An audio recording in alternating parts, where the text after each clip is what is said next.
من الشيطان الرجيم. بسم الله الرحمن الرحيم. إن الحمد لله نحمده ونستعينه ونعوذ بالله من شرور أنفسنا ومن سيئات أعمالنا. من يهده الله فهو المهتد ومن يضلل فلن تجد له وليا مرشدا.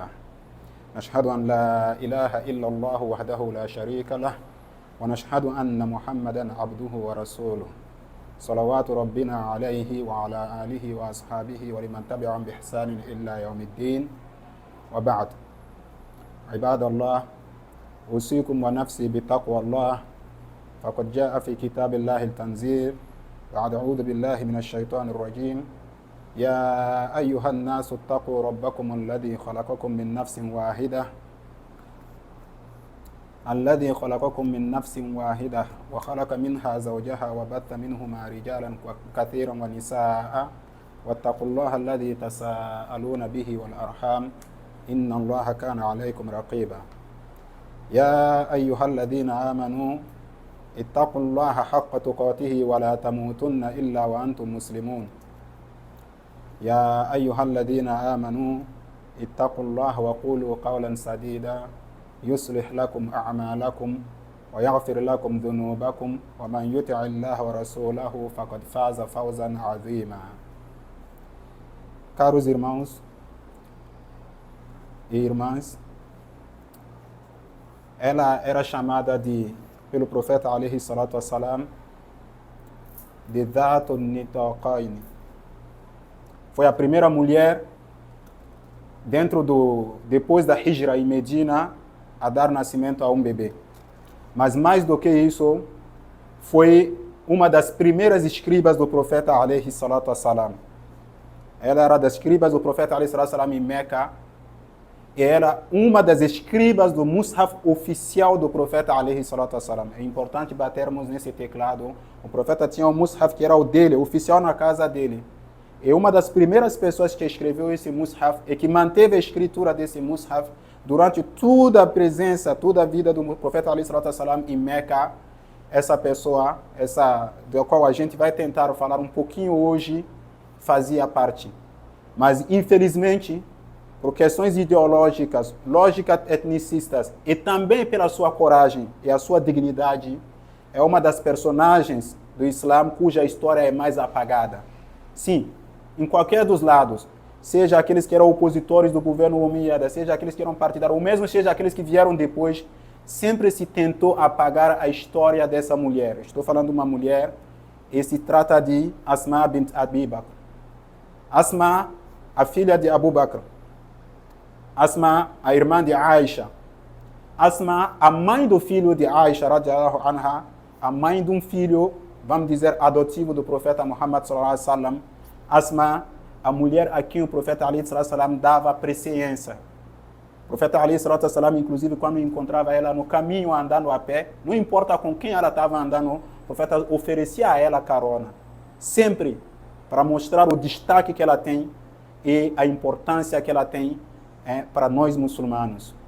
E nós estamos agora chegando na metade do mês de Sha'ban, estamos agora correndo para o mês de Ramadã, e é importante nos inspirarmos dessas personagens, principalmente essas personagens esquecidas, que foram feitas esquecidas na história das sociedades muçulmanas, na história entre os companheiros do profeta Muhammad sallallahu alaihi wasallam.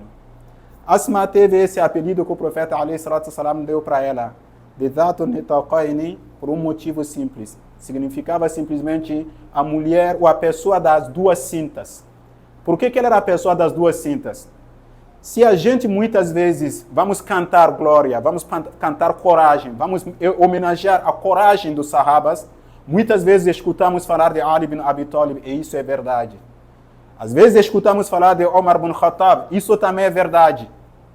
Mas se a gente falar de Ali ibn Abi Talib, entre os jovens que lutaram, que foram corajosos, é necessário e obrigatório falarmos de Asma bint Abi Bakr. É uma obrigação, e se não fizermos isso, estamos cometendo uma injustiça.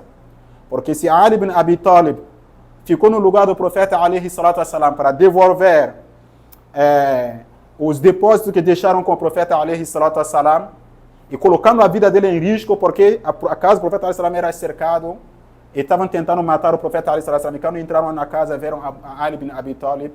Esse é um ato de coragem que tem que ser elogiado, mas temos que lembrar também que nesse episódio da hijra do profeta, porque foi na hijra do profeta ﷺ que aconteceu esse episódio de Ali, temos que lembrar também que nesse mesmo episódio teve uma outra pessoa que desenvolveu um papel muito importante, um papel fundamental que tem que ser destacado, e essa é a Asma bint Abi Bakr, e isso tem que ser destacado, relatado e reforçado. Porque quando o profeta ﷺ e Abu Bakr saíram, começaram a sair da cidade de Meca, uma pessoa ficou atrás deles. E ninguém falou isso para ela. Ninguém pediu para ela. Não colocaram isso nem no plano. Ela sabia que o profeta ﷺ estava sob proteção de Allah subhanahu wa ta'ala. O profeta ﷺ sabia que ele estava sob proteção de Allah subhanahu wa ta'ala. Mas a gente tem a obrigação de fazer a nossa parte. Temos que ter essa consciência sempre. Allah subhanahu wa ta'ala não é nosso servo. Nós somos criaturas de Allah subhanahu wa ta'ala. Não podemos sentar e querer que Allah subhanahu wa ta'ala faça as coisas para nós. Temos que sempre fazer a nossa parte. E ela teve essa consciência muito cedo. Quando o profeta ﷺ e Abu Bakr saíram, ela estava lá atrás deles, sem que eles percebam, apagando os rastros deles, para que as pessoas de Meca não possam achar o caminho deles. Sem que eles percebam, ela estava lá atrás, apagando os rastros deles, sabendo o risco que ela ia correr. Mas fora disso, quando o profeta ﷺ e Abu Bakr chegaram e ficaram na caverna, na gruta de Thawr, quem quiser hoje, inshallah, tiver a sorte, a chance, alhamdulillah, de ser chamado para o Hajj, não vá só visitar a Meca, não vá só visitar a Kaaba. É importante visitar a Kaaba, o primeiro local de adoração de Deus na face da terra. Uma lembrança muito importante de Adam. Inshallah, em outras oportunidades vamos falar da Kaaba e sua centralidade. Mas, se tiver alguma possibilidade, tenta sair de Meca a pé e vai visitar a caverna de Thawr. Ou vai visitar também a caverna de Hira. Vai no Hira, você vai ver qual era o sacrifício de nossa mãe Khadija. Mas vai também em Thawr, sai de Meca a pé e vai em Thawr e veja qual era o sacrifício. Até uma pessoa forte hoje, no nosso dia, fazer essa trilha não é brincadeira. Essa mulher era jovem naquela época, segundo os historiadores, seja Ibn Asakir, o Mas'udi e outros grandes historiadores muçulmanos, teria em torno de 27 anos. Alguns falam de 29 anos. Isso não é o mais importante, ela era jovem e grávida. Ela todo dia voltava em Meca, dava um jeito de conseguir mantimentos, amarrava os mantimentos e levava os mantimentos até essa gruta ao profeta ﷺ e Abu Bakr para que eles possam se alimentar. Ela fazia isso todo dia, na ida e na volta. E não era só mantimento só de comida, mas também de água. Lembrando que ela não fazia isso só de fazer, isso era só pegar os mantimentos e ir. Os muçulmanos todos estavam sob vigia. Ela ainda era vigiada na própria casa dela, pelo próprio avô dela e pela própria mãe dela. Mas mesmo assim, ela dava um jeito de se esconder e de correr para ir comprar os mantimentos. Tanto que num desses dias, ela não tinha como, na verdade, amarrar os mantimentos. Era muito pesado. O que ela fez, ela pega um pedaço da própria roupa dela, corta em dois e amarra e fabrica duas cinturas que ela usa para amarrar os mantimentos que ela vai levar ao profeta Muhammad sallallahu alaihi wasallam e a Abu Bakr as-Siddiq, o pai dela, para que eles possam se alimentar. E toda hora ela fazia duas tarefas, porque na ida ela ia, e não só deveria ir, porque quando você vai deixar rastros. Você sabe que naquela época os pessoal de Meca fizeram uma batida, deram até prêmios. Então tinha uma batida, muitos caçadores de prêmios lá procurando o profeta alaihi salatu wassalam e Abu Bakr. Então ela não só tinha que andar, como ela tinha que apagar os rastros. Olha só, quando o profeta e Abu Bakr estavam indo, ela apagava os rastros dele. Agora ela tinha que apagar os próprios rastros dela, estando grávida ainda por cima, e fazendo uma caminhada, uma trilha muito pesada. Desafio qualquer um de nós que tiver uma possibilidade, ou quem está em Meca, e quem tem a possibilidade de fazer, seja Hajj ou Umrah, ou fazer simplesmente uma visita, vai visitar esse local, vai a pé. Só uma vez. Ela fazia isso 2 ou 3 vezes por dia. Fora isso, ela também passeava na cidade de Meca para poder pegar informações. Saber quais são as estratégias do pessoal de Meca contra o profeta ﷺ e Abu Bakr, e trazia essas informações também ao profeta ﷺ. E todo mundo sabe qual era o risco que ela corria com isso. porque não só ela era vigiada, assim como os outros eram vigiados. É um ato de coragem sem comparação, que infelizmente muitas vezes é apagado na história, e o papel dela é renegado por simples motivos, muitas vezes ideológicas, políticas, que não têm embasamento nenhuma. São motivos falaciosos de renegar, na verdade, um papel tão fundamental como uma pessoa como Asma bint Abi Bakr fez na história do Islã. أقول قولي هذا أستغفر الله لي ولكم فاستغفروه يا فضل المستغفرين إنه هو الغفور الرحيم.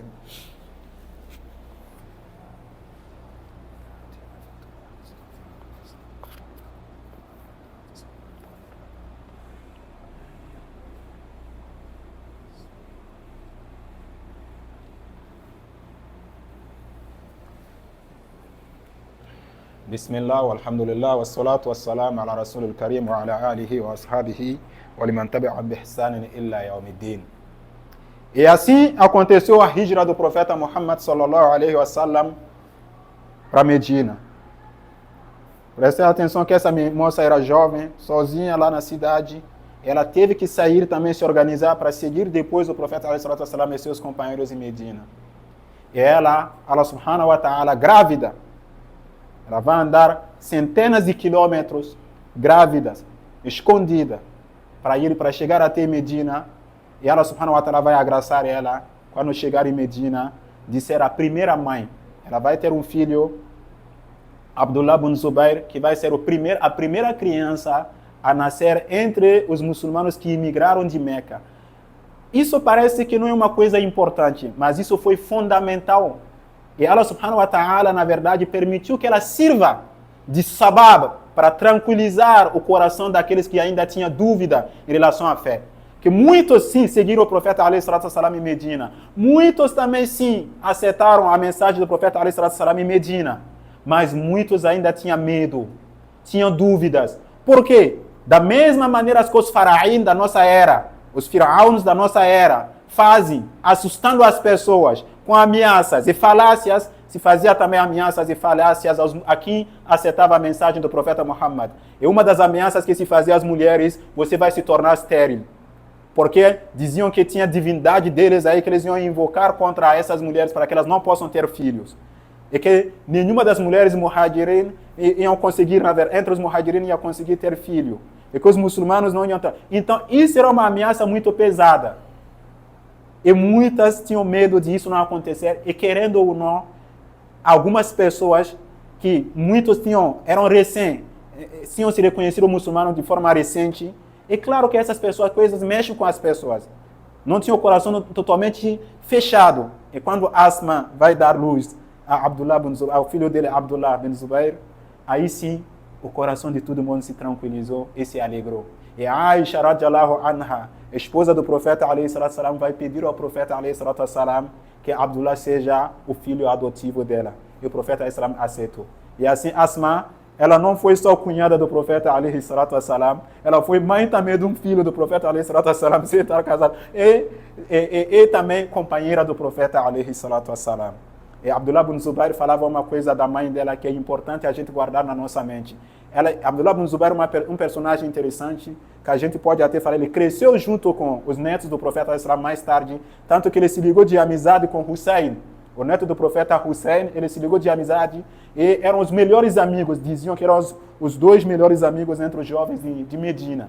Mas o ponto aqui não é para falar dele, mas ele tinha uma fala importante, que ele recordava da mãe dele e da tia. As pessoas perguntaram, porque ele foi criado ao mesmo tempo pela mãe e pela tia Aisha. Então, ele estava na casa do profeta ﷺ e na casa da mãe. E as pessoas perguntavam, qual é a diferença entre sua tia e sua mãe? Ele falava, na verdade eu não vejo muita diferença, a menos que elas todas faziam, qual era a diferença delas na hora de fazer caridade? É isso que era a pergunta. Ele falou, eu não vejo diferença, a menos que seja uma única diferença. Elas todas amavam muito fazer caridade. Todas amavam muito fazer caridade. Só que as duas tinham estratégias diferentes. A gente está no mês de Sha'ban, são estratégias de caridade que os sahabas faziam, que é importante a gente repetir, que a gente preste atenção e a gente repetir. E no exemplo aqui são exemplos de duas mulheres fundamentais, exemplos de espiritualidade para nós, que a gente tem que guardar na nossa mente. Ele diz o seguinte: a minha tia, ela guardava o dinheiro até que seja uma certa quantidade e depois fazia caridade. Depois saía e dava de caridade. Enquanto minha mãe, aí que é o exemplo interessante, a minha mãe era exatamente no profeta, quando ela recebia caridade, alguma coisa, ela não deixava nem entrar no bolso. Na hora mesmo ela fazia caridade. Na hora que ela ganhou, ela faz caridade. Não importa que seja dela ou de outra pessoa. Muitas vezes se fala da riqueza de Abu Bakr. Asma era pobre. Ela, como marido delas, conviveram na pobreza a vida toda. E mesmo depois que os muçulmanos ficaram fortes e que alguns sahabas conseguiram condições de ter terras grandes para fazer produções, ou fazer comércio de sucesso, ela continuou na pobreza. Porque ela não deixava nada na mão dela. Assim como o profeta, alaihi salatu wassalam, quando recebia alguma coisa na hora, partilhava, ela partilhava. São duas estratégias de caridade que são permitidas e que são nobres no Islã. A Aisha pensava na ideia vou juntar muito, para que a pessoa possa, a partir do que eu dei para ela, empreender alguma coisa. A estratégia da zakat. E a Asma pensava na estratégia de seguir o que o profeta fazia, de receber e distribuir na hora, para não cair sobre a tentação de querer fazer acumulação. As duas estratégias são fundamentais, são válidas. É importante, como muçulmanos, pensarmos em repetir isso na nossa vida. Você não precisa ter muito. O pouco que você tem, tenta fazer um pouco de caridade. É o mês de Sha'ban, é o mês que o profeta multiplicava as caridades e, inclusive, incentivava os muçulmanos, cada um, qualquer adoração que você se sente mais forte, multiplique ela. Se você se sente mais forte em rezar, multiplica as suas orações voluntárias. Se você se sente mais forte na leitura do Corão, multiplica a sua leitura do Corão. Você se sente mais forte em fazer caridade, multiplique suas caridades. E lembrando que a caridade, a sadaqa no Islã, não está só em bens materiais. Você dar um sorriso para alguém. Fazer uma brincadeira que alguém ri.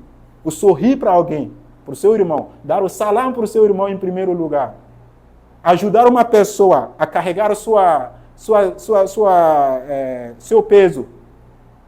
Escutar o outro, tirar uma coisa que atrapalha as pessoas na rua, isso tudo são caridades. E quando fala que Asma fazia caridade, era incluindo tudo isso, como atos de caridade que ela fazia. Outro ponto fundamental quando os muçulmanos estavam em Medina, que tem que ser destacada na história de Asma, é a denunciação da violência conjugal.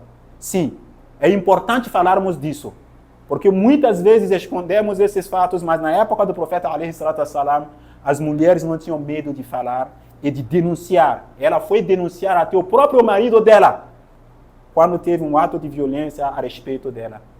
Ao ponto que o profeta, alaihi salatu wassalam, deu o direito dela de revidar. Ela abriu mão do direito, mas mostrou que ela fez isso para mostrar, e afirmou claramente que ela fez isso para mostrar para as mulheres que elas têm direito, e não só dever, de denunciar qualquer tipo de tentativa de violência conjugal que acontece. E é importante a gente destacar e bater a tecla. Não basta dizer o Islã é contra a violência. Não, é importante citar exemplos práticos. Os sahabas do profeta eram seres humanos. Pouco tempo atrás, eles estavam na jahiliya, estavam na ignorância. Então, o Islã que educou eles, até que eles tenham as qualidades nobres. É por isso que alguns grupos chegaram ao profeta que se orgulhando por eles terem entrado no Islã. Agora o Islã vai ficar fora porque nós viramos muçulmanos. O Corão fala para eles, não. Deus que se orgulha de vocês terem entrado no Islã. Vocês que receberam a graça de ser muçulmanos. O Islã que educa vocês a serem melhor. Não acham que vocês que vão fazer o Islã melhor. Mas sim, vocês serem humildes e se aceitaram se adentrar ao Islã, o Islã vai fazer vocês melhor. É isso, assim que o Islã fez, os sahabas também virarem melhor.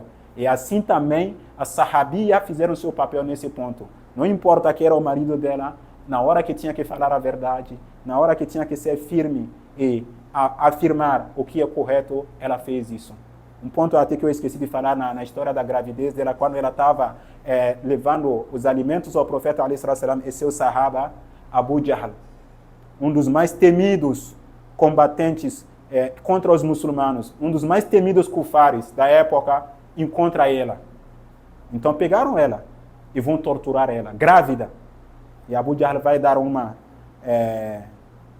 tapa nela, de tal maneira que ela vai estar em pé, cair e rolar e perder conhecimento. Vocês entendem o nível da violência dessa tapa por uma mulher grávida? ela poderia dizer, a partir de agora vou me cuidar de meu filho, era o direito dela, inclusive. Eu vou me esconder, ficar na minha, mas não. Ela ficou firme, na verdade, na defesa da verdade, na defesa do que é coerente, na defesa da mensagem correta do Islã. Quantos de nós hoje nos acovardamos quando é a hora de falar a verdade? Quantos de nós hoje estamos silenciosos diante do que está acontecendo na Palestina? Alguns até vão me falar, ô Idris, você está se metendo nisso porque você é africano, você não tem nada a ver com isso. Me desculpe, a mesma ideologia que apoia o grupo terrorista do Irgun e seus amigos, os seus parecidos, que na verdade usurparam o nome de um profeta do Islã, porque Israel é a cunha do profeta Ishaq, e Ishaq é um profeta do Islã. Os grupos ideológicos que estão junto com esses são os mesmos que apoiaram os grupos terroristas que destruíram a Líbia. Esses mesmos grupos terroristas que estão massacrando as populações no meu país. Os mesmos grupos ideológicos que estão apoiando e destruindo o Congo, promovendo o genocídio no Congo, são os mesmos grupos ideológicos que estão apoiando também esses movimentos. Vimos o Nicolas Sarkozy, o Bernard Arnault tirando foto com os terroristas que estão hoje massacrando as populações em Burkina, em Mali e Níger. Os mesmos estão combatendo nossos presidentes, os nossos governantes estão agora tentando se armar e impedindo eles de se armar para lutar contra os terroristas. Asma é um exemplo de recordação para nós. Grávida, enfrentou os mais tiranos da época, enfrentou os Firaun da época dela. E pior do que isso, o mais do que isso, ao final da vida dela é marcado por isso. Na verdade, não vou alongar muito hoje, por causa da situação que a gente está aqui, mas quando eu estava vindo aqui, o objetivo era justamente falar um pouco da história de Asma e eu mesmo começar a refletir sobre as lições que a gente pode tirar para a nossa vida, da lição dela. Uma das lições que me marcou foi a história dela com o filho dela. Quando o Imam Hussein foi assassinado, lembra que Hussein era amigo do filho dela, Abdullah ibn Zubair. Abdullah ibn Zubair fez um levante contra o governo que assassinou Hussein. E nesse levante de luta em luta, ele vai ser encurralado até na cidade de Meca. E vão ameaçar destruir a Kaaba. Vão matar muita gente. Até que chegaram a exigir do filho dele que ele se entregasse num acordo de paz, onde eles prometeram muitos bens para ele. E ele chega à mãe dela para pegar a opinião da mãe. E a mãe falou para ela uma coisa simples. Se você está nessa luta, pelos bens materiais, pelo que eles estão promovendo para você, saiba que eu te reneguei. Na verdade, o discurso dele é muito mais longo. E saiba que o fogo de inferno já vai procurar no seu lugar no fogo de inferno. Mas se você está nessa luta, por Allah subhanahu wa ta'ala, pela justiça, pela coerência e pelo dever de enfrentar a injustiça, então não te entregue e lute até o final, que você será entre os mártires.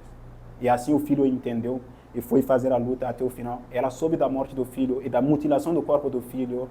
Quando chegou a notícia para ela, ela sorriu no sentido de sentir orgulho. Mostrou que ela tinha orgulho do filho dela, pela luta dela por se manter firme na verdade, mesmo diante dos maiores tiranos. Porque uma das características dos tiranos é silenciar qualquer um. Hoje a gente tem isso. Você não pode abrir a boca para falar do genocídio na Palestina. Não pode falar na África. Não pode nem falar da escravização. Vão dizer até que é mimimi, patati, patata. Mentem até dizendo que foram os negros que escravizaram seus próprios irmãos. Não pode abrir a boca para falar de racismo. Não. Mas um espinha toca aqueles que se acham donos do mundo, os faraós do mundo hoje em dia. O mundo tudo tem que seguir, o mundo tudo tem que dar.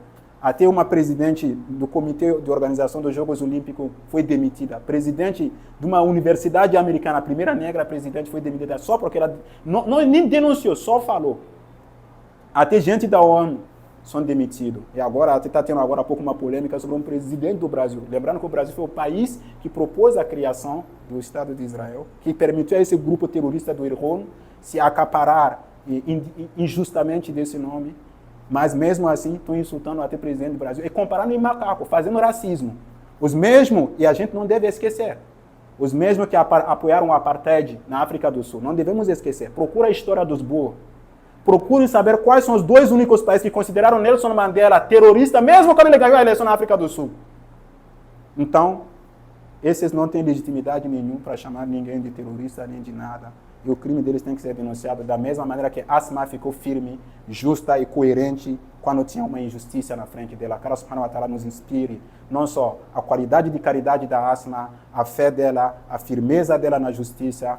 Que Allah subhanahu wa ta'ala nos conceda o melhor nesse mundo e no akhirah. Que Allah subhanahu wa ta'ala proteja os injustiçados nesse mundo. Inshallah. Ibadallah, inna Allah qad amara bi amrin قد بدأ بنفسه فقال إن الله ملائكته يصلون على النبي يا أيها الذين آمنوا صلوا عليه وسلموا تسليما اللهم صل على سيدنا محمد الفاتح لما أغلق والخاتم لما سبق الناصر الحق بالحق والهادي إلى صراطك المستقيم على آله حق قدره ومقداره العظيم. ربنا آتنا في الدنيا حسنة وفي الآخرة حسنة وقنا عذاب النار. ربنا اغفر لنا ولإخواننا الذين سبقونا بالإيمان ولا تجعل في قلوبنا غلا للذين آمنوا ربنا إنك رؤوف رحيم. اللهم ربنا أعنا على ذكرك وشكرك وحسن عبادتك يا رب العالمين. اللهم ربنا اغفر لنا ولإخواننا الذين سبقونا بالإيمان ولا تجعل في قلوبنا غلا للذين آمنوا إنك رؤوف رحيم. اللهم ربنا لا تزغ قلوبنا بعد إذ هديتنا وهب لنا من لدنك رحمة إنك أنت الوهاب. اللهم أعز الإسلام والمسلمين وأذل الشرك والمشركين والكفر والكافرين ودمر أعدائك أعداء الدين. اللهم انصر المجاهدين في كل زمان ومكان. اللهم انصر المسلمين في كل زمان ومكان على أعدائهم على الظالمين يا رب العالمين برحمتك يا أرحم الراحمين برحمتك يا أرحم الراحمين برحمتك يا أرحم الراحمين. عباد الله إن الله يأمركم بالعدل والإحسان وإيتاء ذي القربى وينهى عن الفحشاء والمنكر والبغي يعظكم لعلكم تذكرون. اذكروا الله يذكركم. قوموا إلى الصلاة. الله أكبر الله أكبر أشهد أن لا إله إلا الله.